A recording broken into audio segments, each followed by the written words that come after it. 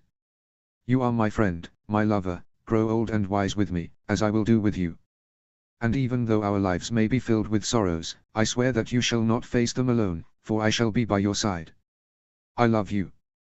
I adore you. This is my wedding vow to you. This is the marriage of equals," he finished, grinning widely. "You cannot possess me, for I belong to myself," Camille replied, returning Irette's smile. "But while we both wish it, I give you that which is mine to give. You cannot command me, for I am a free woman. I pledge to you that it will be your eyes into which I smile every morning. I pledge to you my living and my dying, each equally in your care. I shall be a shield for your back and you for mine. I shall not slander you, nor you me. I shall honor you above all others, and when we quarrel, we shall do so in private and tell no strangers our grievances. This is my wedding vow to you. This is the marriage of equals." She completed her vow, echoing Irette's words. "From my grandfather to my father, this sword has come to me," Irette said, unsheathing his family blade. "With it, I give my life to you. From now on, both the blade and I are yours. I ask you to keep it, so when the time comes, it can be passed on to our children," he finished, handing the weapon over to Camille. She accepted it, unsheathing her own sword. "In return, I give you the blade that was my protection for my entire life," she replied, holding her family sword. "From now on, it is yours, you are my protection," she ended, passing the blade to Irette. He accepted it eagerly.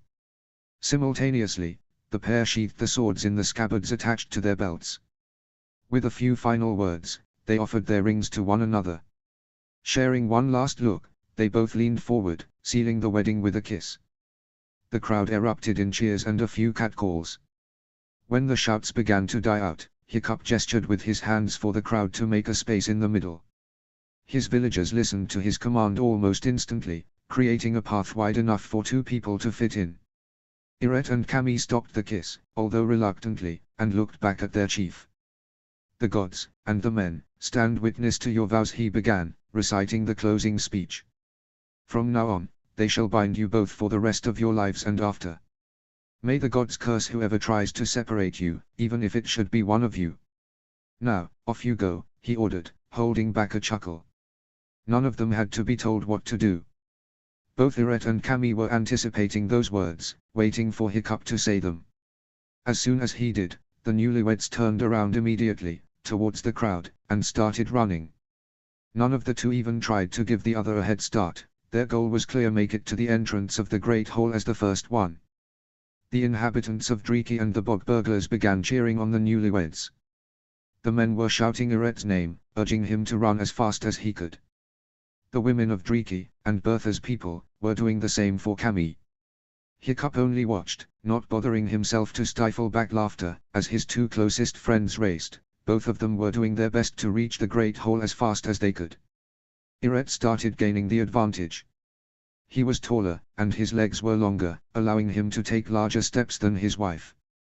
And even though his fur coat and the sword were weighing him down, they weren't nearly as uncomfortable as Camille's dress was. The bog burglar woman had to grip the hem of her red dress to be able to run freely, but it still wasn't enough. The distance between the cliff and the Great Hall was big, a few hundred meters at least, and with each passing second, Irette was leaving his wife further and further behind. But Camille was not the kind of person that would give up so easily. Not slowing down for a split second, Camille whistled loudly. The sound was loud enough to be heard amidst the laughter and cheering of the people who attended their wedding. Not understanding what his wife had in mind, Irette turned his head around. His eyes widened in surprise when he noticed that Camille dropped the hem of her dress and raised both of her arms high above her head. Before he knew what was happening, his wife disappeared from the spot where she was standing less than a second earlier. Everyone was equally stunned, not knowing what had just happened. They looked around frantically for a few seconds before Camille's laughter broke the silence. The Vikings looked upward from where the sound was coming, only to see the bride flying towards the Great Hall. Mirage, her changeling, seemed to anticipate her signal the moment she and Irette started flying. The red dragon picked her up from the ground effortless, carrying its rider to the place where the feast would take place. Everyone gathered there soon started laughing, surprised by Camille's solution. The only one who wasn't laughing was Irette. He managed only to glare at his wife as her dragon carried her to the enormous doors of the Great Hall. Shaking off the initial shock, he started running again, chasing after Camille, even though it was a lost fight. There was no way he could match a dragon's speed on his own, and Skullcrusher his rumble horn would never be able to fly as quickly as the Changeling. Hiccup was laughing uncontrollably, leaning against Toothless for support. Bertha's excited yells were the loudest sounds at the cliff. Camille's sisters and cousins were cheering the bride vigorously on, taken by surprise by her unorthodox method. Yet still, they had to admit that they were impressed by their family members' creativity. After calming down a little, Hiccup left his spot at the cliff's edge and started walking towards the Great Hall with the other villagers. He quickly found Zephyr and took her hand, leading her to the place where the feast was about to start at any moment. The crowd was walking there too, while many of the dragons flew to the foot of the mountain. When Hiccup reached the wooden doors, Irette and Camille were already there. The bride was smirking victoriously while the groom was panting heavily, glaring at his wife. Bertha was standing next to her daughter, congratulating her on winning the race, and complimenting her creativity. Hiccup was surprised, although positively, when the chiefess patted Mirage hesitantly. The red changeling purred happily, leaning slightly towards Bertha. She cheated. Irette accused his wife. The people who were gathered there already laughed at that. I did not, Camille replied innocently, straightening out the wrinkles on her dress. No one can help during the bride run, Irette countered, his breath was slowly returning to its normal rhythm. He directed his gaze at Hiccup. She cheated, he repeated accusingly. Hiccup chuckled slightly, shaking his head in mock annoyance. He was about to reply when he heard someone coughing violently next to him. He looked to his left, only to see Bertha glaring at him threateningly. Hiccup gulped loudly, realizing that he had little choice in what he was about to say. He cleared his throat a few times. Well, he began hesitantly, rubbing the back of his head. While it is true that no person can aid the bride, nor the groom, during the brûlure, I think we all can agree that Camille didn't receive help from any man, Hiccup said, turning around to seek confirmation from his villagers. Some of them agreed wholeheartedly, while others, though they were the minority, protested loudly to his words. They were quickly silenced, though, by Camille's icy stare. And our laws, unfortunately, say nothing about the dragon's participation in the race. So, I'd say that Camille won fairly, he concluded. He received an approving smile from the bride and a comment, good boy, from her mother. He blushed slightly at Bertha's words, ineffectively trying to fight off the humiliation. A series of laughter that erupted behind his back wasn't helping at all. I'll remember that, Irette warned him, scowling at Hiccup. Well, looks like you will be my personal bartender today, Camille teased her husband, smiling at him innocently. Irette rolled his eyes. Not only yours, Heather chimed in happily. Your family's as well, she explained, earning herself an irritated sigh from the groom. She laughed at his reaction, taking delight in his exaggerated sorrow. Let's go inside, shall we? Hiccup proposed after clearing his throat once again. We can talk once we're a few cups of ale older, he joked, earning himself a roar of approval from his villagers.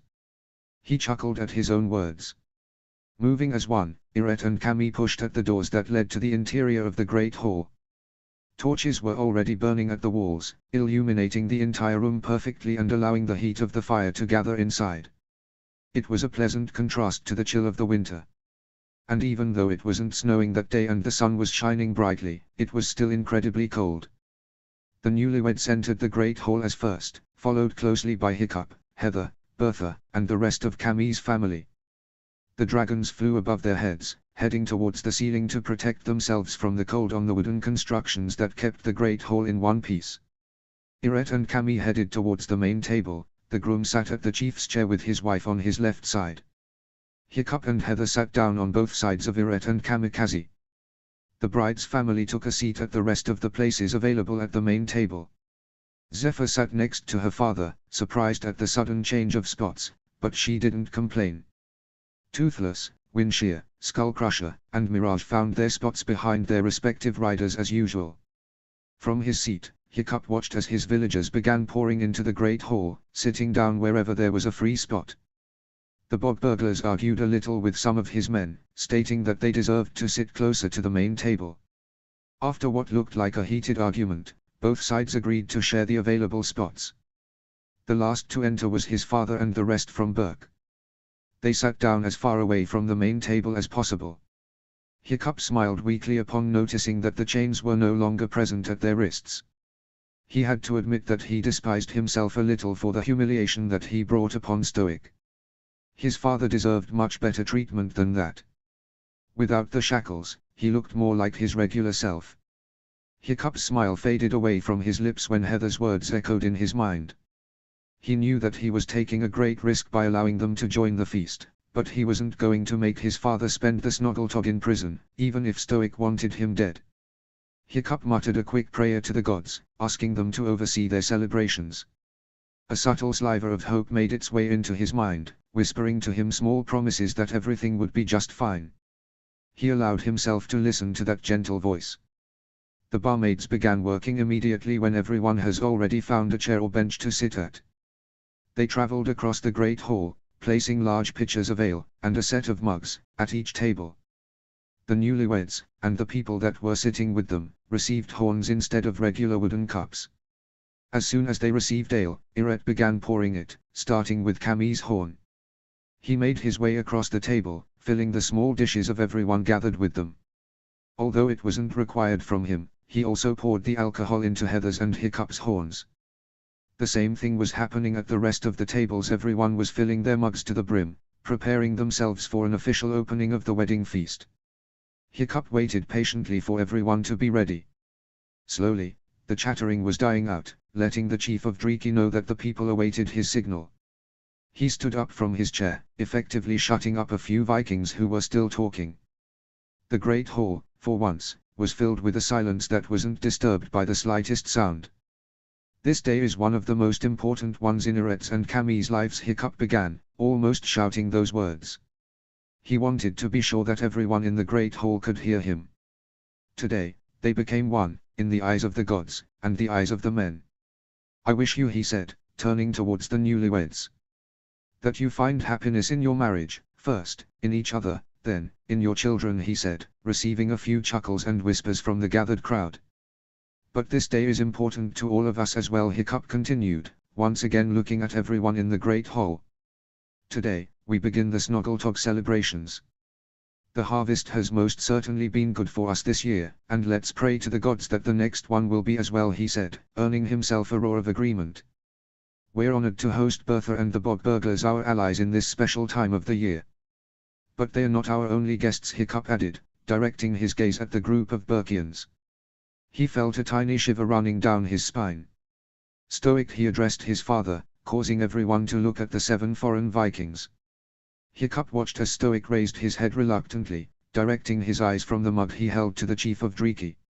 I mean what I've said a few days ago, while unforeseen, you are still my guests, he explained, gulping nervously. His father was only glaring at him, and, even from such a great distance, Hiccup has managed to notice the poorly concealed hatred in his eyes. Another shiver ran down his spine. For the sake of the Snoggletok, I ask you to celebrate this holiday in peace, Hiccup said, smiling when he saw that the intensity of Stoic's glare lessened a bit at his words. And I still stand by what I've said earlier. I sincerely hope that once this is all over, we will go our separate ways, as friends, he finished, swallowing the lump that appeared in his throat. Scowl, he ended, raising his horn high into the air. The great hall was instantly filled with the voices of everyone gathered there, mixing together into that single word, Scowl. Hiccup brought the horn to his lips, emptying its content in one gulp. Everyone else did the same, officially starting the feast. Hiccup smiled softly when he saw that his father completed the toast as well. Hiccup sat back down on his chair, resting his back against the comfortable fur covering. The barmaids, once again, started coming seemingly out of nowhere, distributing the food between the tables. Just as with the alcohol, they began with the one at which the newlyweds were sitting.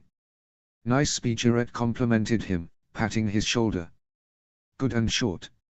Leaves more time for drinking, Hiccup replied with a smirk. Irette answered him with loud laughter, though it was easily stifled by the voices of other people gathered in the great hall.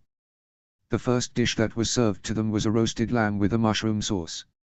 Alongside it was served bread, baked with garlic butter. Irette sliced off a large piece of meat and placed it on Cammie's plate, along with a few pieces of bread. She smiled at him softly, accepting the viand. Then, he sliced off an equally big piece of lamb for himself. When the two newlyweds had their plates full, the others from their table began sharing the meat with each other, trying to get as much of it as they possibly could. Hiccup picked up Zephyr's plate and filled it with food. He felt his mouth watering when he smelled the meat, combined with sauce and the freshly baked bread. Hiccup couldn't wait to eat it himself. When his own plate was filled, he began devouring the food eagerly, delighting in the taste of the meat. It was unbelievably soft and juicy, and it melted in his mouth. Combined with the mushroom sauce and the garlic bread, the dish created an experience that could have only been described as amazing. Hiccup filled his horn with the ale and drank the cold liquid eagerly, enjoying the combined flavors of alcohol and the food he was eating. I think the cooks deserve a raise, he commented, chuckling slightly. Irette nodded his head in agreement, also taken by surprise by the dish's taste. It's incredible, the groom replied, biting off another chunk of meat. Do you think it's the lamb from the ceremony? I doubt that, Hiccup answered immediately. It's too well seasoned. No one would be able to prepare such great meat in such a small amount of time, he explained. But I'm sure it will be served later today. It has to be, Irette stated simply. You mean what you've said? He asked after a short while of eating in silence. To Stoic, I mean, he explained when Hiccup looked at him questioningly. The young chief sighed heavily, taking another sip from his horn. Yes, he replied hesitantly. Even if he wanted you dead. Hiccup nodded his head slowly. No matter what his decision might be, he still is my father, he said. I love him, Irette. I always did. You have no idea what I've been going through when I was judging him. And even though he asked Gobber to, you know, I'd want him to look at me with pride for once, instead of disappointment or hatred. That's not going to happen, Irette replied, rubbing his chin. His gaze was focused on the Burkians. Not unless you reveal himself to him. I know, Hiccup replied after swallowing a chunk of meat. And I'm planning to do that, he added hesitantly. Today. Yes, he confirmed, nodding his head slightly.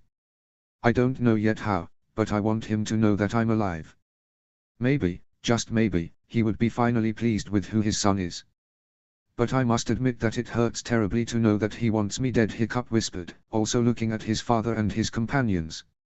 He had lost my mother, and he believes that he had also lost his only son, he continued after a moment of silence, glancing at Zephyr.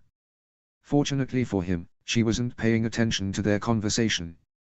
I know the part of his pain, and I don't even want to imagine the rest of it. But enough about me and my problems, Hiccup said, rapidly changing his tone. He attempted to sound as joyful as possible. This is your wedding, after all, he reminded Irette. The groom smiled widely at his words. I still can't believe it happened, he replied, leaning backward. He sighed contentedly, taking a sip from his horn. I've never been happier in my life, he added, looking at his wife. Cammy was engaged in a conversation with the other women who were sitting at their table. Even though you've lost the brulorb? Hiccup asked teasingly, smiling from above his horn. Iret huffed at that, shaking his head slightly. If it had been anyone else, I would be pissed, he replied. But for Cammy, it was worth it. And Heather said I was a hopeless romantic, Hiccup commented with laughter. He took another sip from his horn, emptying it. He picked up the pitcher that was standing at their table and refilled the horn. He did the same for Iret when he noticed that he drank his alcohol as well. Skál, Hiccup said, bringing his horn towards the groom. Iret grinned at him widely and clashed his own dish against the one that his friend was holding. Skál, he replied, and the two drank the ale eagerly. Can I try it? Zephyr asked suddenly. Hiccup turned his head towards his daughter, looking at her with wide eyes. Iret laughed at the little girl's question. Let her, the groom said, knowing well that Hiccup was going to protest. Just a little bit, he added quickly.